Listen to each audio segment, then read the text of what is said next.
Hello everyone, welcome to our channel BioLectures. I am Swami Yadav. We are discussing breathing and exchange of gases. So మన previous లెక్చర్లో ఏం నేర్చుకున్నామంటే breathing and exchange of గ్యాసెస్లో inspiration and expiration జరిపినప్పుడు గాలి air ఏదైతే వాయువు లోపలికి బయటకి ఏ విధంగా మూవ్ అవుతుంది, అది మూవ్ అవడానికి గల మజిల్స్ ఏ మజిల్స్ హెల్ప్ చేస్తున్నాయి, ఎయిర్ అనేది హై ప్రెషర్ నుంచి లో ప్రెషర్కి మూవ్ అవుతుందని చూసినాం. సో రైట్, ఈ వీడియోలో మనం pulmonary volumes and the capacities చూద్దాం. ఓకేనా? రైట్. రెస్పిరేషన్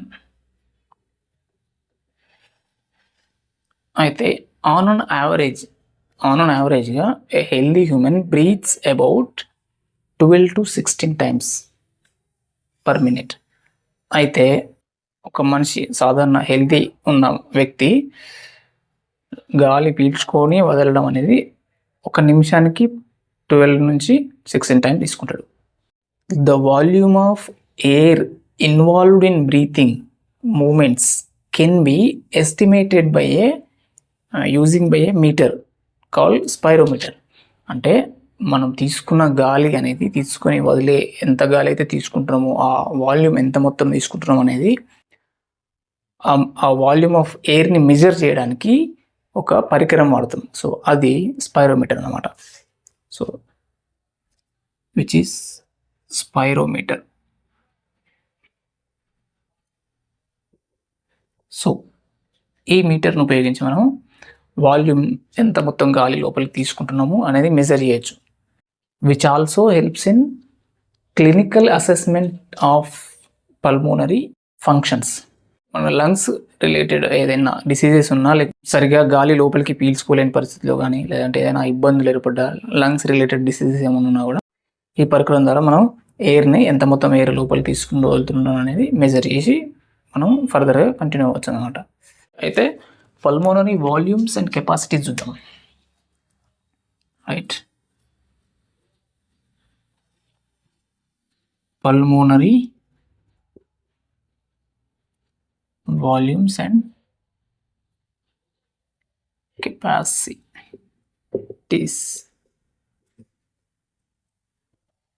పల్మోనరీ వాల్యూమ్స్ మనకు 4 వాల్యూమ్స్ ఉన్నాయి. అవి ఏంటంటే first one tidal volume, and second one inspiratory reserve volume. The third one expiratory reserve volume. Fourth one అనేది residual volume. సో ఈ 4 volumes ఉంటాయి మనలో. ఈ పల్మోనరీ వాల్యూమ్ అన్నాం కదా. సో ద వాల్యూమ్ ఆఫ్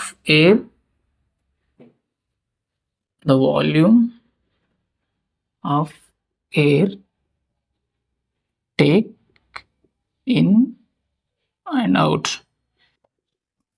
మనము లోపలికి పీల్చుకునే గాలి, బయటకి వదిలే గాలి యొక్క వాల్యూమ్స్ అనమాట. సో ఈ 4 వాల్యూమ్స్ అవి ఎంత మొత్తం గాలి లోపలికి తీసుకుంటున్నామో, ఎంత మొత్తం గాలి వదులుతున్నామో అనే దాన్ని బట్టి ఈ 4 వాల్యూమ్స్ అనేవి మనకున్నాయి. అయితే ఈ కెపాసిటీస్ ఉన్నాయి కదా, ఈ కెపాసిటీస్ ఇది అంటే total amount of pulmonary capacity, total of pulmonary volume అంటే ఎంత మొత్తం గాలి లోపలికి తీసుకుంటామో ఆ మొత్తాన్ని టోటల్ కంప్లీట్గా పల్మోనరీ వాల్యూమ్ అని అంటాం. అది కెపాసిటీ అన్నట్లు. ఓకే, ఇవి ఫర్దర్గా చూద్దాం. టైడల్ వాల్యూమ్, టీవీ అని కూడా అంటాం. ఓకే, ఈ టైడల్ వాల్యూమ్ అనేది the volume of air we take in and out in normal కండిషన్లో. అంటే నార్మల్గా మనం ఎంత మొత్తం గాలి లోపలికి తీసుకొని వదులుతున్నాం అనేదే ఈ టైడల్ వాల్యూమ్ అనమాట.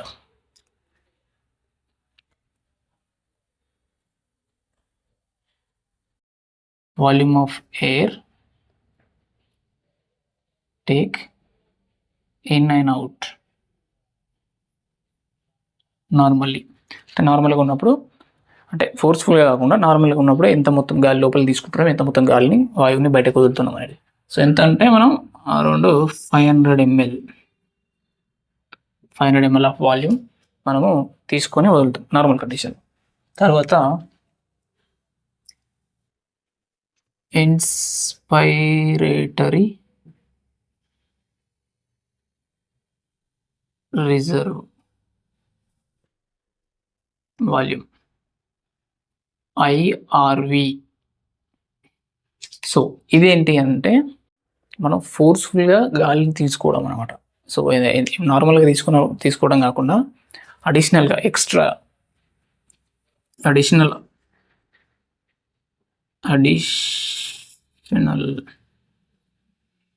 Volume of air inhaled during forceful respiration. ఈ వాల్యూమ్ ఏంటంటే ఫోర్స్ఫుల్గా నార్మల్గా తీసుకొని వెళ్ళడం కాకుండా ఫోర్స్ఫుల్గా మనం ఎప్పుడైతే గాలిని లోపలికి తీసుకుంటామో దాన్నే ఇన్స్పైరేటరీ రిజర్వ్ వాల్యూమ్ అని అంటాం. సో ఇక్కడ మనము around 2500 to 3000 ml of volume of air మనము ఇన్హేల్ చేస్తాం అన్నమాట. Now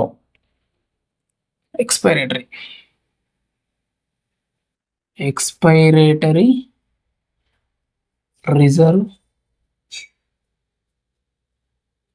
volume ERV. ఓకే, ఇక్కడ దానికి ఆపోజిట్ అంటే additional volume of air we exhale in forceful exhalation. అర్థమైందా? మనం ఎప్పుడైతే ఫోర్స్ఫుల్గా additional volume of air exhaled during forceful exhalation. అంటే ఫోర్స్ఫుల్గా బయటకి గాలిని వదలడాన్ని ఆ వాల్యూమ్నే ఈ ఎక్స్పైరేటరీ రిజర్వ్ వాల్యూమ్ అని అంటాం. మనం ఇక్కడ ఎంత వాల్యూమ్ ఆఫ్ ఎగ్జైల్ చేస్తామనంటే 1000 to 1100 ml ఆఫ్ వాల్యూమ్ అనేది మనం ఎగ్జైల్ చేస్తాం ఫోర్స్ఫుల్గా బయటకి. Now residual volume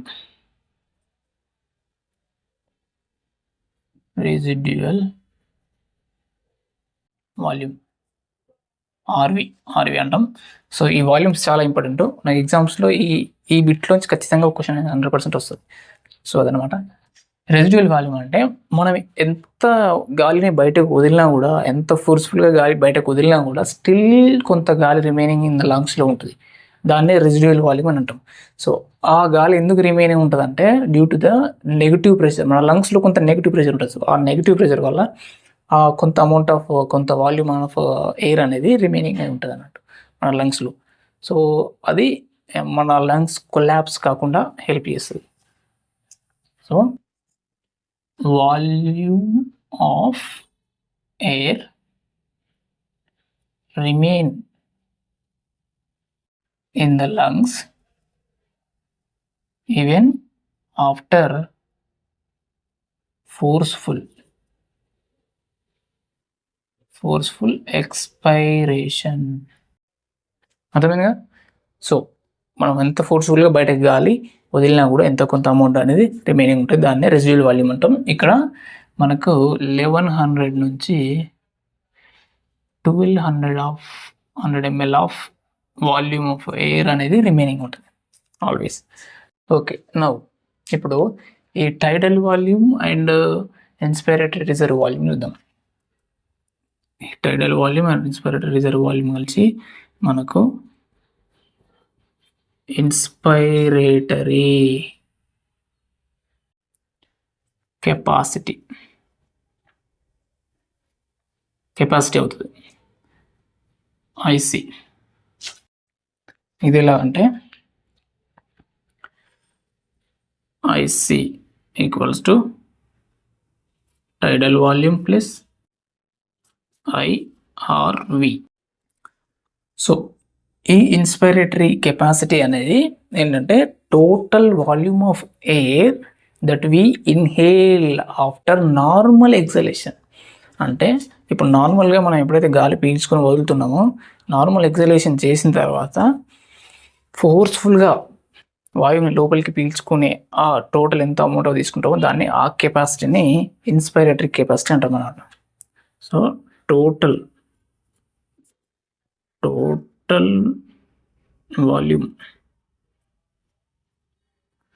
volume of air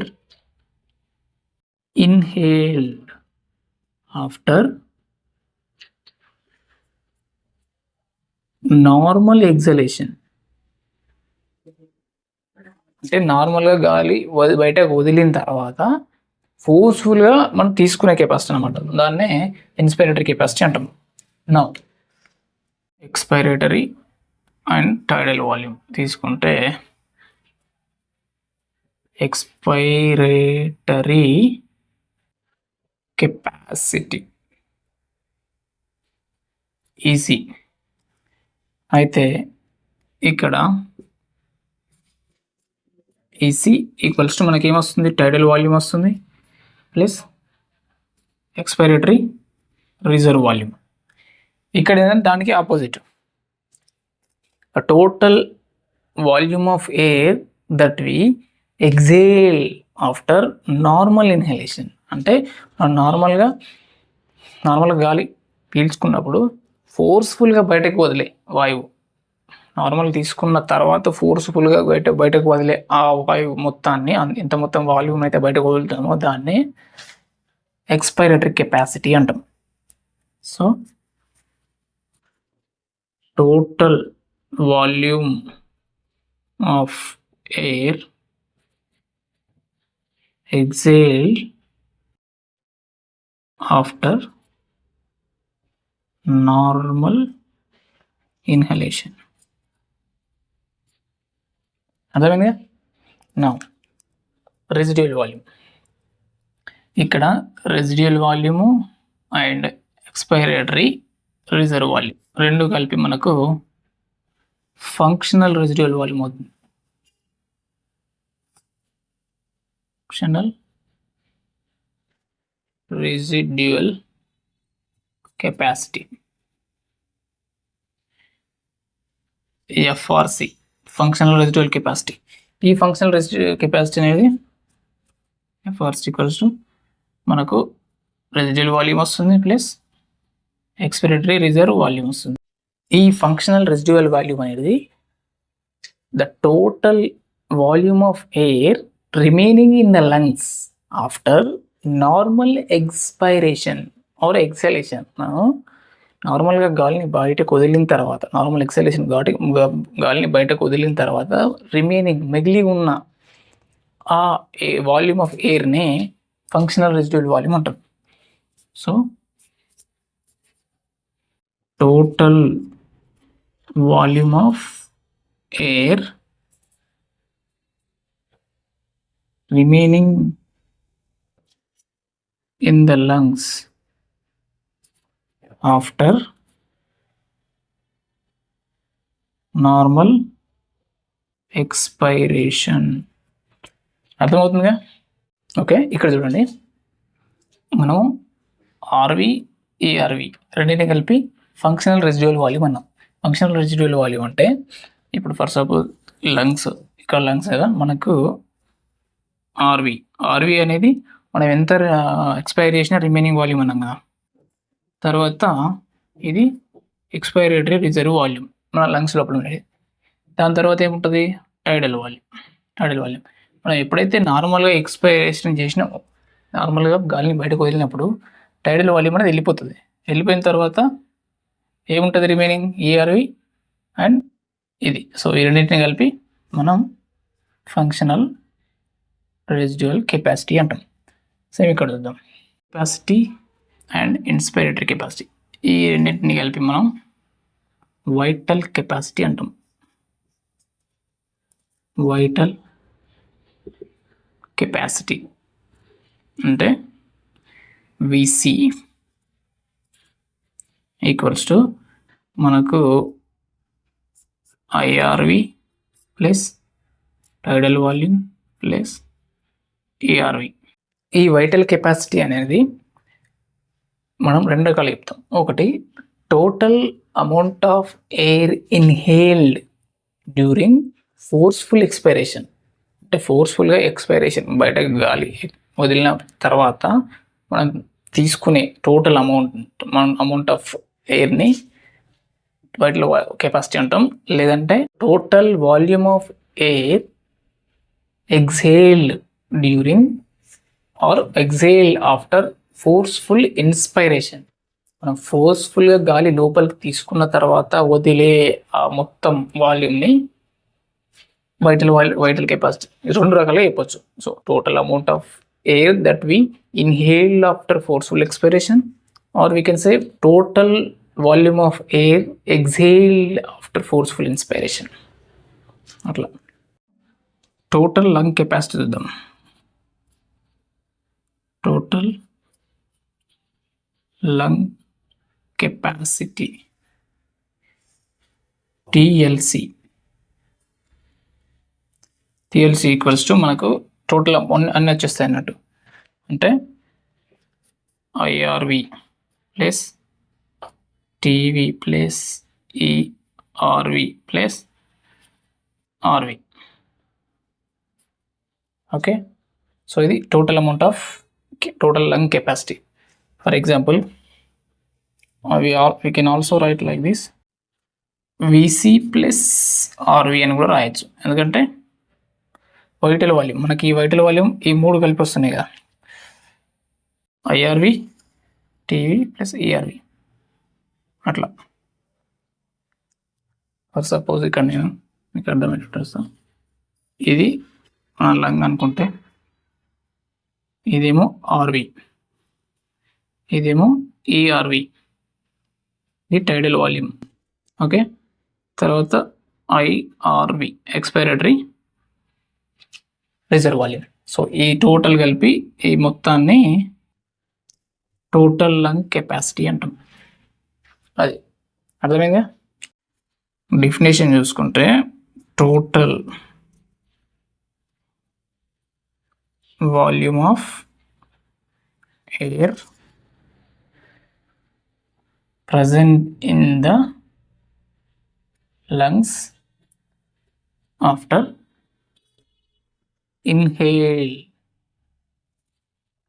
inhalation చేసిన తర్వాత ప్రజెంట్ అయి ఉండే వాల్యూమ్ అన్నమాట. ఓకే, నౌ మినిట్ వెంటిలేషన్ అంటే చూద్దాం. మినిట్ వెంటిలేషన్ అంటే ఒక్క నిమిషంలో మనం 1 minute ఎంత గాలి లోపలికి తీసుకుంటున్నామో బయటకు వదులుతున్నామో అనేదాన్ని మినిట్ వెంటిలేషన్ అంటాం. So amount of air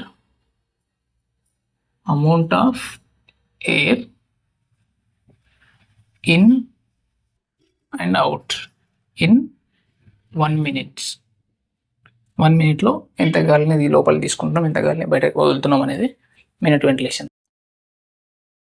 number of breaths into tidal volume. Okay, ఈ టైడల్ వాల్యూమ్ తీసుకుంటుంటే మనం ఎక్కువగా గాలి పీల్చుకొని వదిలేది నార్మల్ కండిషన్లో కాబట్టి. సో నంబర్ ఆఫ్ బ్రీత్స్, మన నంబర్ ఆఫ్ బ్రీత్స్ ఎన్ని అన్నాం? On and average 12 to 16 times అన్నాం. టైడల్ వాల్యూమ్ ఎంత? 500 ml ఒకసారి తీసుకుని. సో టోటల్ ఎంత అవుతుంది? 6000 ml. we can say 6 liters per minute. So on and యావరేజ్గా ఒక నిమిషానికి 6 liters ఆఫ్ వాల్యూమ్ ఆఫ్ ఎయిర్ని మనం బ్రీత్ ఇన్ చేస్తాం అన్నమాట. సో ఇది ఈ టాపిక్ అనేది చాలా ఇంపార్టెంట్. దీంట్లో ఖచ్చితంగా ఒక క్వశ్చన్ వస్తుంది మన నీట్లో. సో మీ అందరికీ అర్థమైందని అనుకుంటున్నా. సో అర్థం కాకపోతే మళ్ళీ ఒకసారి చూడండి. సో ఇంకా బెటర్గా అర్థమవుతుంది. Thank you for watching. Please like the video, share with your friends and subscribe the channel. Thank you.